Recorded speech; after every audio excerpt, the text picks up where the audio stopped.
किंवा जे हुशार आहे त्यांना आपण पुढे नेतो किंवा हुशार विद्यार्थ्यांना जास्त सर त्यांची काळजी घेतात किंवा बोलतात. पण आमच्या इकडे असं नाहीये. जे हुशार ते करतात म्हणून सर त्यांच्याकडे लक्ष नाही देत, पण ज्यांना जमत नाही त्यांना पॉझिटिव्हिटी देतात किंवा तुम्ही करू शकतात. मी तर आले तेव्हा म्हणजे मला तर पोलीस भरतीबद्दल जादा म्हणजे काहीच माहित नव्हतं. तेव्हापासून सर मला म्हणायचे की बा तू लागशील म्हणून तू टेन्शन घेऊ नको.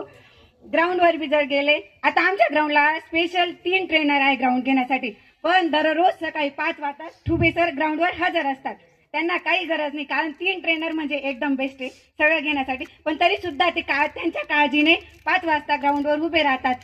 आणि उभे राहतात म्हणून त्यांना बघून असं वाटलंच नाही कधी की बा अकॅडमी त्यांची किंवा ते संचालक आहे असं बाकी स्टाफ प्रमाणे एकदम जसे ते बी त्या अकॅडमीचे स्टाफच जणू काही. आणि या सगळ्या पोरींसोबत आमच्यासोबत एकदम मित्रासारखे भावासारखे राहतात. रागवले तर लय राग आहे, म्हणजे रिकामी गोष्ट करायचं नाही. हे आहे आमच्या अकॅडमीत, रिकामी गोष्ट केली मग डायरेक्ट म्हणजे पप्पा मारणार नाही असे मारतात. ते लय डेंजर मारतात पोरींना, दरवाजा बंद करून मारतात ते, डायरेक्ट अफाईट मारतात पोरींना. सांगायला तर खूप काही आहे, पण तिथं बसून जमतं की हे बोलेल ते बोल.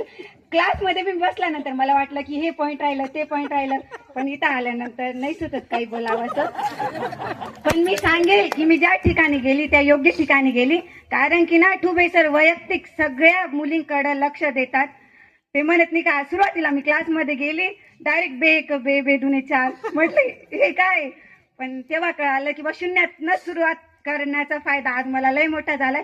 आजकाल आता सत्कार चालूच आहे, घरी सगळे येतात, सगळे मला म्हणतात की बा या पोरीने 8 महिन्यात म्हणजे मास्तरने शिकवलं नेमकं काय की 8 महिन्यात पोलीस झाली म्हणून.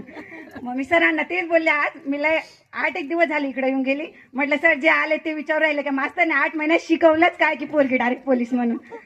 पण इन्स्पायर करिअर अकॅडमी म्हणजे ग्राउंडसाठी क्लाससाठी एकदम बेस्ट आहे आणि मुलींसाठी तर खूपच बेस्ट आहे, कारण आजकाल मुली बाहेर सेफ नाही आहे हे तर खरं आहे. पण इन्स्पायर अकॅडमीत सगळे भावाप्रमाणे बापाप्रमाणे तिथं सगळे,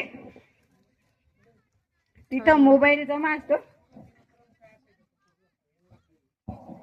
माझा दिनक्रम का हॉस्टेलचा दिनक्रम म्हणजे सकाळी हॉस्टेलच्या पोरीत अशा म्हणजे उठायच्या धाकाने रात्रीच ते आमचं किट वगैरे घालून झोपायचं. म्हणजे जर सरांनी दार ठोकलं की दार उठायचं आणि चालायचं म्हणून, कारण की गर्दा होतो मग नंतर आवरायला वेळ होतो. मग 4:30 वाजता उठलो की 5 वाजता ग्राउंड जायचं. म्हणजे सिटीत ग्राउंड नव्हतं ना, मग आमच्या सिटी बाहेर टेकडी एरिया म्हणून तिकडं ग्राउंड आहे आमचं. मग आम्हाला पायी जायला 45 मिनिट लागायचे. मग आमची रॅली निघाली सिटीतून तर डायरेक्ट ग्राउंडवर, मग 2 तास तिथं ग्राउंड व्हायचं. मग यायचं, गार पाण्याने आंघोळ करायची, डाएट खायचं, त्याच लॅबला जाऊन बसायचं.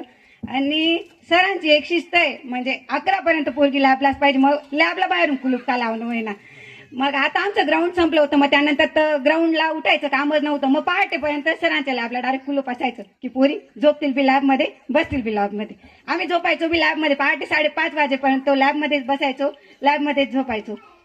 आणि बाकी तर म्हणजे रिअल भरतीला जाताना भीती वाटते की तिथं मशिनी असतात, चिप असतात. आधी मला बी भीती वाटायची, पण टुबे सरांनी त्या ठिकाणी आमच्या आधी 3-4दा चिप घेतली होती. पहिली चिप टेस्ट आमची पाण्यातच झाली होती.